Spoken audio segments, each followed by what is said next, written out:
Hello everyone, I am मोहित भाटी। हम लोग आज काइनेमैटिक्स के नेक्स्ट वीडियो पर आ गए हैं। इसके पहले वाले वीडियो में हम लोग ने बेसिक्स ऑफ काइनेमैटिक्स का डिस्कशन किया था। इसके अलावा डिस्टेंस क्या होता है, डिस्प्लेसमेंट क्या होता है, average speed, average velocity, average acceleration, सब पर थोड़ा बेसिक अंडरस्टैंडिंग सीखने के बाद कुछ एक आध प्रॉब्लम्स किए थे। लास्ट वाले वीडियो में हम लोग ने instantaneous speed, velocity, instantaneous acceleration सब पर डिस्कशन किया था। लास्ट वाले वीडियोस को थोड़ा रिकॉल करते हुए हम लोग एक्सप्रेशन लिख के रखे हैं। एक बात और, मोशन इन वन डायमेंशन चल रहा है तो यहाँ पे दो ही डायरेक्शन पॉसिबल है, प्लस एंड माइनस।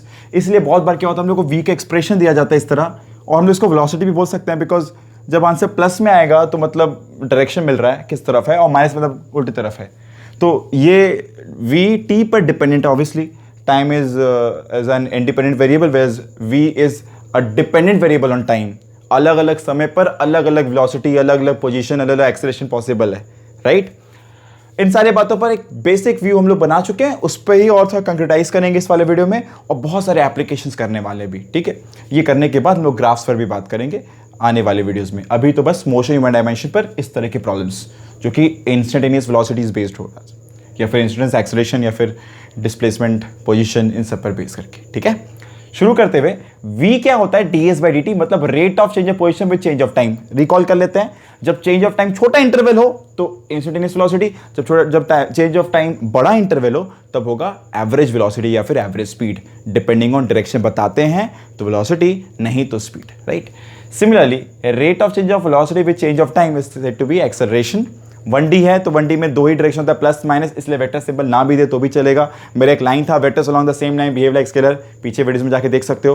तो मैंने वहाँ बताया है कि भाई जब एक ही लाइन का बात हो तो दो ही डायरेक्शन है, एक तो प्लस एक है माइनस, तो अलग से कुछ बात नहीं करना पड़ता है हम लोग को वेक्टर सिंबल दे के इसके ऊपर। अगेन ये dt को अगर क्रॉस मल्टीप्लाई कर दे और इंटीग्रेशन लगा दे बोथ साइड, तो इंटीग्रेशन ऑफ वी dt रह गया, इंटीग्रेशन ऑफ ds क्या हो जाएगा, डेल्टा s। नाउ ये dt का मतलब क्या हुआ कि v भी टाइम का फंक्शन होगा। ऑब्वियसली हम लोग यहाँ पे टाइम के टर्म्स में रख देंगे v को, और फिर इंटीग्रेट करेंगे तो हम लोग को वहाँ से डेल्टा s मिलेगा। यहाँ के जो भी सारी चीज़ें हैं ना, ये चीज़ें तभी समझ में आएगी जब हम लोग बेसिक मैथ्स बहुत तगड़ा रखेंगे। हम लोग ने डिफरेंशिएशन इंटीग्रेशन पर ऑलरेडी एक प्लेलिस्ट बना के रखा है, मतलब पूरा बेसिक मैथ्स का एक प्लेलिस्ट है, बेसिक मैथमेटिक्स बोल के प्लेलिस्ट है, जाके चेक कर लेना। मैं डिस्क्रिप्शन बॉक्स में फिर भी लिंक दे दूंगा भाई, एक बार देख लेना जाके। उसको देखे बिना ये वीडियो मत देखो भाई, कोई सेंस नहीं बनेगा, बिकॉज बहुत सारे एप्लीकेशन है डिफरेंशिएशन और इंटीग्रेशन के, ठीक है। तो मेक श्योर अपने को इंटीग्रेशन और डिफरेंशिएशन बढ़िया से आता है।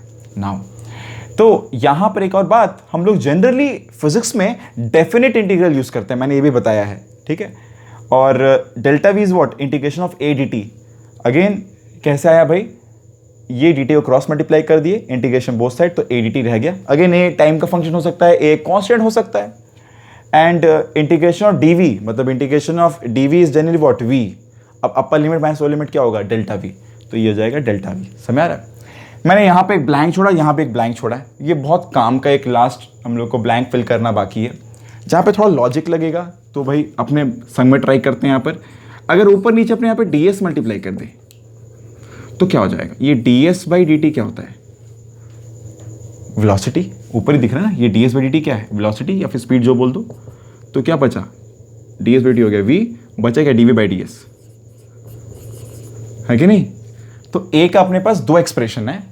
अगर v टाइम के टर्म में दिया हुआ है, अगर v टाइम के टर्म्स में दिया हुआ है जैसे यहां पर, और कोई बोले एक्सेलरेशन के लिए एक्सप्रेशन ड्रॉ करो, तो हम लोग dv/dt करेंगे, है ना, डिफरेंशिएट कर देंगे वेलोसिटी को टाइम के रेस्पेक्ट में। इससे क्या होगा, हम लोग को a का एक्सप्रेशन मिल जाएगा t के टर्म्स में। अब अलग अलग टाइम पर अलग अलग टाइम पुट करोगे और a मिलता जाएगा, टाइम पुट करोगे और a मिलता जाएगा, राइट। अगेन अगर v s के टर्म में दिया हो, अलग अलग पोजीशन पर अलग अलग वेलोसिटी, वेलोसिटी का एक्सप्रेशन पोजीशन के टर्म में दिया हो, तब क्या करेंगे, dv/ds कर देंगे, और जिस मोमेंट पर, जिस पोजीशन पर हम लोग को a निकालने बोला जाएगा, उस मोमेंट के v से मल्टीप्लाई करेंगे, v dv/ds। इसका यूज करेंगे तो बेटर समझ आएगा। फिलहाल ये एक्सप्रेशन जान के रखो। अब इसी से हम लोग यहाँ पे क्रॉस मल्टीप्लाई कर दें तो हम लोग एक और रिलेशन बस जान के रखते हैं, integration of ads is the integration of v dv, मतलब इंटीग्रेटिंग बोथ साइड्स, है ना। क्रॉस मल्टीप्लाई कर दी, इंटीग्रेटिंग बोथ साइड्स। इस पर डिस्कशन करने वाले हैं हम लोग बाद के टाइम पर, बस ये चार्ट कंप्लीट करना था बोल के मैंने यहाँ पे लिख दिया, ठीक है। अरे ये बात अगर अभी भी क्लियर नहीं है तो एक बार वापस आ जाओ। हम लोग बात किए थे भाई कि पोजीशन अगर अपने को पता है तो rate of change of position क्या होता है, वेलोसिटी। जिस रेट से जगह बदल रहा है पार्टिकल उसी को तो वेलोसिटी कहते हैं, उसी को स्पीड कहते हैं। डायरेक्शन आ जाए तो वेलोसिटी, सिर्फ वैल्यू का बात हो तो speed. Again rate of change of speed क्या होता है? एक्सेलरेशन, या sorry rate of change of velocity क्या होता है? एक्सेलरेशन, बिकॉज डायरेक्शन भी काउंट में आता है, सिर्फ वेलोसिटी बोलना चाहिए। अगेन डिफरेंशिएशन का उल्टा क्या होता है? डिफरेंशिएशन का उल्टा होता है इंटीग्रेशन, इसे हम लोग एंटी डेरिवेटिव भी कहते हैं। तो integration of a d t होता है वेलोसिटी, या integration of v d t होता है डिस्प्लेसमेंट। तो इस तरह जाएंगे, मतलब डिफरेंशिएट करेंगे तो वेलोसिटी, एक्सेलरेशन, इंटीग्रेट करेंगे तो वेलोसिटी और डिस्प्लेसमेंट, इस तरह। समझ रहा है? तो इस तरीके से हम लोग एक लॉजिक क्लियर कर सकते हैं। अगर चाहो तो फिजिकल फील भी ले सकते हो भाई। सोचो कि जिस रेट से पोजीशन चेंज हो रहा है उसी को वी कहते हैं, है ना? पर अगर अपने को v पता है और पार्टिकल कुछ देर तक चला तो this v into time is what? Distance. तो इसीलिए यहाँ पे v dt मतलब मल्टीप्लाई कर रहे हैं ना, और वो सारे छोटे छोटे डिस्टेंस को ऐड करना ही मतलब होता है इंटीग्रेशन। समझ रहे बात क्या बोल रहे हैं भाई? रेट ऑफ चेंज ऑफ, देखो डी डी टी क्या होता है? डी मतलब होता है डेल्टा, दिमाग बनाओ डेल्टा। तो rate of change of position with change of time is what? Velocity. जिस रेट से जगह बदल रहा है वो वेलोसिटी होगा। एक गाड़ी एक छोटे से इंटरवल में अगर 2 मीटर चला गया और वो टाइम इंटरवल मेरे को पता है, मान लेते हैं से 0.2 सेकेंड, तो 2/0.2 will give you velocity of the interval of the instant. ठीक है, अब अगर अपने को वेलोसिटी पता है और इंटरवल छोटा सा दे दिया जाए तो that v into T will be what? छोटा सा डिस्टेंस। और ऐसे सारे छोटे छोटे डिस्टेंस को ऐड करना हो तो हम लोग इंटीग्रेट करते हैं। समझ आ रहा है? Differentiate and then integrate back, cycle same. Differentiation of velocity is what? Acceleration. Integration of acceleration is what? Velocity. इस तरीके से हम लोग बहुत सारी चीजों को और एनालाइज कर सकते हैं। बैठ के खुद को फील दो भाई कि क्यों बोलते हैं कि भाई rate of change of v is a। जिस रेट से v बदल रहा है, मान लो v था 10 मीटर पर सेकेंड, 10 से हो गया 12 with in a time interval of से 0.1, तो चेंज इन वेलोसिटी कितना हुआ? 2। 10 से 12 हुआ, चेंज कितना हुआ? 2।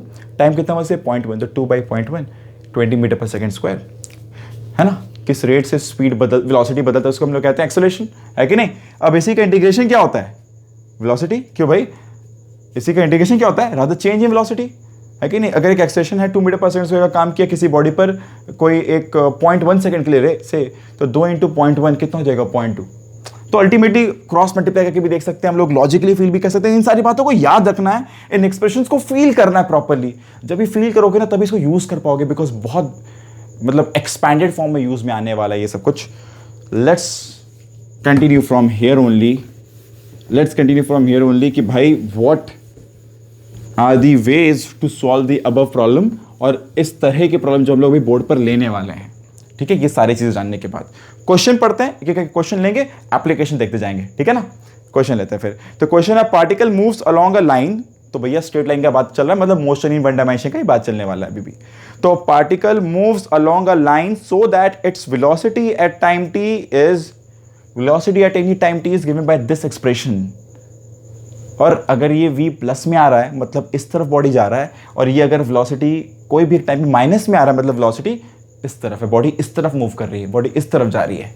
ठीक है, कोऑर्डिनेट भले ही पॉजिटिव तरफ हो पर जा इस तरफ रही है। मान लो +10 मीटर पे खड़ा है पर वेलोसिटी नेगेटिव मतलब इस तरफ जा रही है। ठीक है ना? और वेलोसिटी पॉजिटिव मतलब गाड़ी इस तरफ आ रही है, भले कहीं पे भी खड़ा हो, नेगेटिव कोऑर्डिनेट में भी हो, मान लो -10 पे ही खड़ा हो पर गाड़ी इस तरफ आ रही है।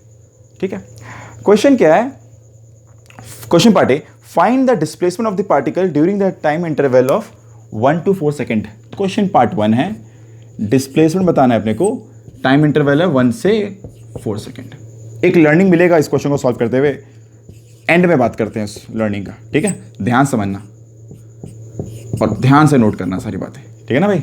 बढ़िया से नोट करना इसको। तो शुरू करते हुए सबसे पहला बात, अपने को एस का एक्सप्रेशन चाहिए, वी अपने पास दिया हुआ है, अपने क्या करेंगे, इस पर आएंगे या फिर बोल सकते हैं इस पर आने वाले। फिलहाल यहीं से लिखते हैं, क्या लिखेंगे भाई? वी क्या है? T square minus t minus 6, v को लिख देंगे हम लोग d s by d t, ये हो गया टी स्क्वायर माइनस टी -6 है। हाँ, क्वेश्चन में भी राइट -6 है, perfect, -6 D T cross multiply करते हैं भाई, इंटीग्रेटिंग बोथ साइड्स करेंगे और अपने यहाँ से एस निकालना चाहेंगे। निकालने के पहले थोड़ा सा रुकना है अभी तो क्लाइमैक्स है थोड़ा सा प्रॉब्लम का, स्टार्टिंग में क्लाइमैक्स है, पर समझो क्या है। क्लाइमेक्स ये है भाई कि अगर इस v के बारे में अगर सही से नहीं समझे तो डिस्टेंस और डिस्प्लेसमेंट में हम लोग गड़बड़ी कर बैठेंगे। भैया डिस्टेंस और डिस्प्लेसमेंट सेम होता है अगर पार्टिकल का मोशन एक ही लाइन पर एक ही तरफ रहे। मतलब अगर पार्टिकल इधर से इधर ही जाए, लगातार इधर से इधर ही जाए, मतलब इस पूरे इंटरवल में पार्टिकल सिर्फ अगर एक ही तरफ जाता तो जो पार्ट 1 का आंसर होता वही पार्ट 2 का आंसर होता, जो डिस्टेंस होता वही डिस्प्लेसमेंट भी होता। पर कभी भी अगर पार्टिकल का वेलोसिटी 0 हुआ उस रेंज के अंदर में, इसका मतलब होता है कि पार्टिकल एक बार के लिए रुका, मोमेंटरी रेस्ट पर आया। मेरा बात समझना, जब कभी किसी चीज़ को छालते हो तो क्या होता है, हाईएस्ट मोस्ट पॉइंट पर जाकर वो एक बार रुकता है, फिर वो नीचे आता है। तो देखो क्या हुआ, मार्कर पहले ऊपर जा रहा था फिर नीचे आ रहा था, पर जब वो ऊपर जा रहा था तो स्पीड घट रहा है, हाईएस्ट मोस्ट पॉइंट पे स्पीड बैक 0 हुआ, तब डायरेक्शन चेंज हुआ ना।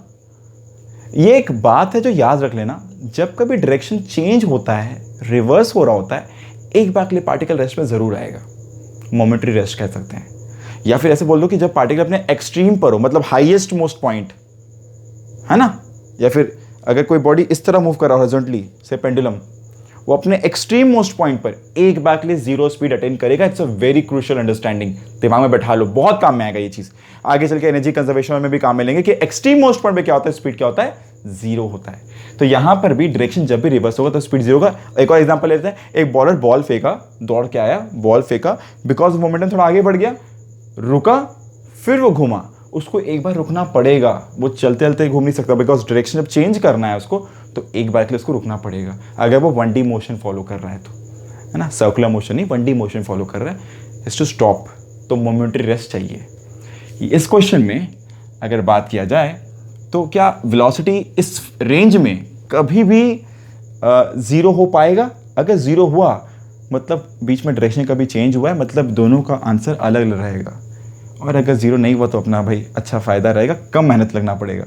अगर मान लेते हैं मेरा आंसर यहाँ पे t = 2 सेकंड या 3 सेकंड पे कभी अगर 0 हो गया, वेलोसिटी 0 हुआ, मतलब उस सेकंड के बाद डायरेक्शन चेंज हुआ होगा, उसके पहले एक तरफ था तो उसके बाद एक तरफ है। अब किस तरफ है नहीं उसको एनालाइज करना है, पहले देखो कि 0 होगा भी कि नहीं होगा इस रेंज में। तो पुट करते हैं यहाँ पे v की जगह 0 = सॉल्व कर लेते हैं साइड में पहले, t² - t - 6। तो भाई हम लोग को बताना है कि v 0 कब होगा, इसलिए v की जगह डाले 0 और t सॉल्व कर रहे हैं।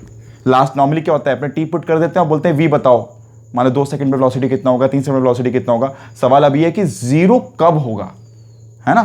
तो 0 कब होगा is given by t² - simple मिनिटम फैक्टर 3t + 2t - 6। तो ये हो गया t² अच्छा ये t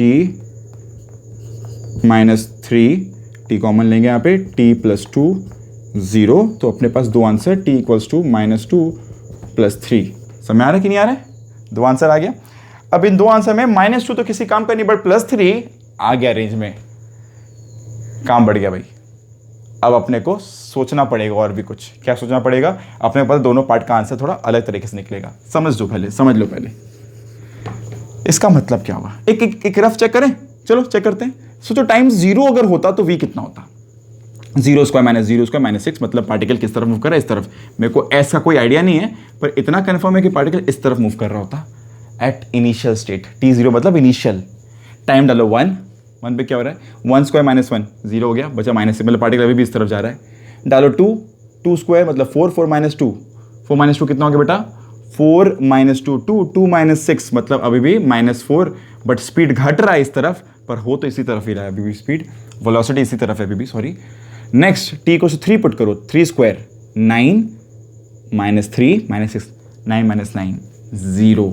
कहीं यहाँ पर 3 सेकेंड पर वेलोसिटी एक बार के लिए, इसको लिख देते हैं, 3 सेकेंड में वेलोसिटी एक बार के लिए 0 हुआ, फिर डायरेक्शन रिवर्स किया, फिर उसके बाद डालो 4। तो 4² कितना होता है, 16 - 4 16 - 4 क्या हुआ भाई, 16 - 4 का मतलब हुआ 12 - 6 वेलोसिटी पॉजिटिव +6 आया।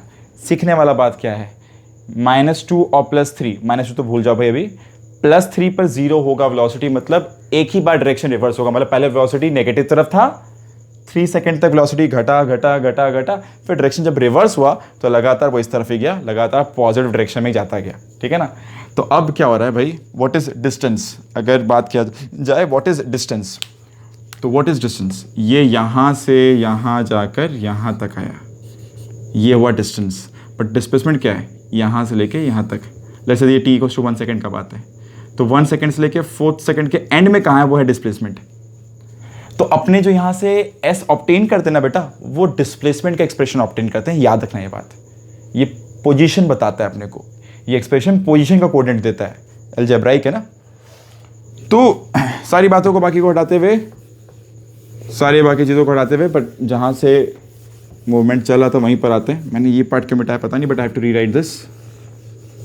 जो हम लोग मिटा दिए ना यहाँ वाला सेक्शन, वापस रीराइट करना पड़ेगा। ठीक है, ट्राई करते हैं यहीं से फिर। तो भाई d s equals to t square minus t minus, मैंने एक स्टेप जंप किया भाई, वी की जगह सीधा डी एस बाई टी लिख दिया और डी टी क्रॉस मल्टीप्लाई कर दी। इस तरह क्रॉस मल्टीप्लाई करने पर अपने निकाला 1 से 4 के बीच में 2 तरीका है, या तो एस का एक्सप्रेशन निकालो, ठीक है, और उस एस के एक्सप्रेशन में पहले डालो 4 और फिर डालो 1 और दोनों को माइनस कर दो।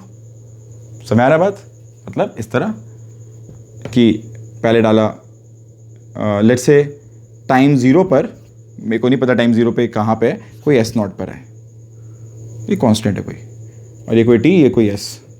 ठीक है, इंटीग्रेशन डी एस क्या हो जाएगा, एस माइनस डी एस क्या हो जाएगा, एस। समझो पहले, s upper limit s, lower limit s not.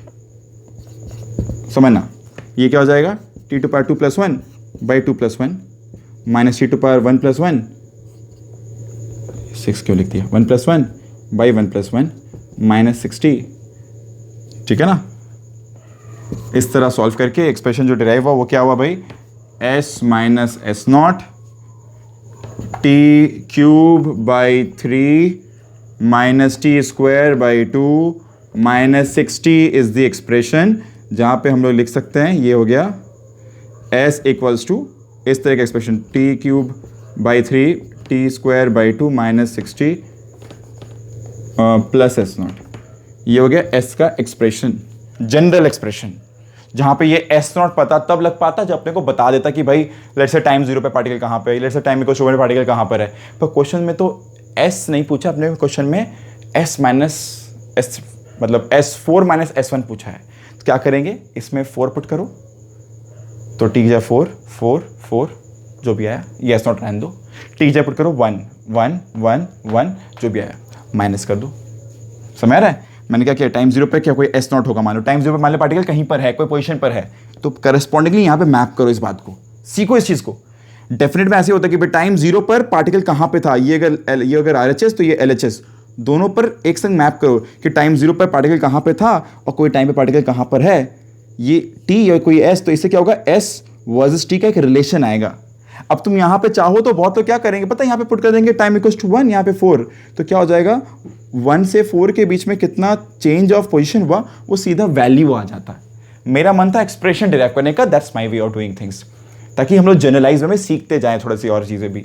समझ आ रहा कि नहीं आ रहा भाई, आपने क्या किया यहाँ पे टी 0 पर बोल दे कोई एस नॉट है, मेरे को नहीं पता कितना, और टी इक्वल्स टू कोई टी पर ऐसे हो सकता है, मेरे को टी इक्वल्स टू 1 डालते, तब हम लोग को ये एस नॉट अगर पता तो हम टी इक्वल्स टू 1 डालता, बट एक चॉइस का बात है, 0 डालने से क्या होता है, जो एस नॉट आ रहा है वो अपना आराम से यहाँ पे रखा गया। अब देखते हैं क्या होता है, यहाँ 4 पुट करो, फिर यहाँ 1 पुट करो और दोनों को माइनस कर दो, तो 1 सेकेंड पे कहीं पर था, 4 सेकेंड पे कहीं पर है, दोनों का जो सब्ट्रैक्शन होगा है कि नहीं, मान लो 1 सेकेंड पे वो कहीं यहाँ पर था और 4 सेकेंड पे कहीं यहाँ पर है, मेरे को नहीं पता वो कैसा पाथ फॉलो किया, हम लोग को पता है बस चेंज इन पोजीशन निकालना है, निकाल लेंगे। पुट करो 4, पुट करो 1, खुद का काम ले लो भाई होमवर्क। यहाँ टी की जगह पुट करो 4, टी की जगह पुट करो 4। चलो मैं पुट करके दिखाई देता हूँ, ऊपर मैं ये सारे ये एक्सप्रेशंस में हटा देता हूँ अभी के लिए, ठीक है ना। आई होप सबको सब लोग कॉपी कर लिए होंगे, ठीक है। तो क्या हो गया भाई, s इक्वल्स टू 4 पर 4 cube by 3 minus 4 square by 2 minus 6 into 4 plus S not. बेटा समझो कि बेसिक मैथ्स का एप्लीकेशन चल रहा है, इस तरह ले लो इसको, ठीक है ना। अलग से कुछ मत सोचा कि कोई बड़ा सा चैप्टर पढ़ रहे हैं काइनेमेटिक्स, सोचो बेसिक मैथ्स का एप्लीकेशन चल रहा है। आईएससी के सिलेबस से तो हटाया गया इसको, आईएससी के सिलेबस में मोशन इन वन डायमेंशन हटा दिया गया। पता नहीं इसको जाने बिना हम लोग मोशन इन 2D कैसे कर पाते, तो अपने तो करेंगे भाई। तो 1 cube by 3 minus 1 square by 2 minus 6 into 1 plus S not दोनों को माइनस कर दो, जो भी आएगा वो रिजल्ट होगा। वो काम तो कर लो भाई, जब माइनस करोगे तो ये S0 कट जाएगा, आंसर निकाल लेना, बस इतना तो कर लो, ठीक है ना। मैं इसका रिजल्ट भी बता दूं, उसका अगर रिजल्ट आएगा तो क्या आएगा, 64 6 - 4, ये लगभग 9/2 के आसपास आता है कि नहीं आता, देखना तो एक बार। हाँ 4³ 64 16, ठीक है बेटा, एक बार देख लेना, ठीक है। मेरे पास रिजल्ट भी इसका दिया हुआ है, लगभग कुछ ऐसा ही आंसर है, बस चेक कर लेना, ऐसे ही कुछ आंसर आ रहा है 9/2, ठीक है। S@4 - S@1।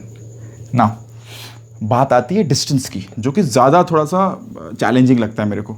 ये डेरिवेशन वाला पार्ट तो क्लियर है, डिराइव तो हो ही गया ना। चलो इस पार्ट ऑफ बोर्ड को यूज़ करते हैं बताने के लिए कि डिस्टेंस कैसे निकाला जाए।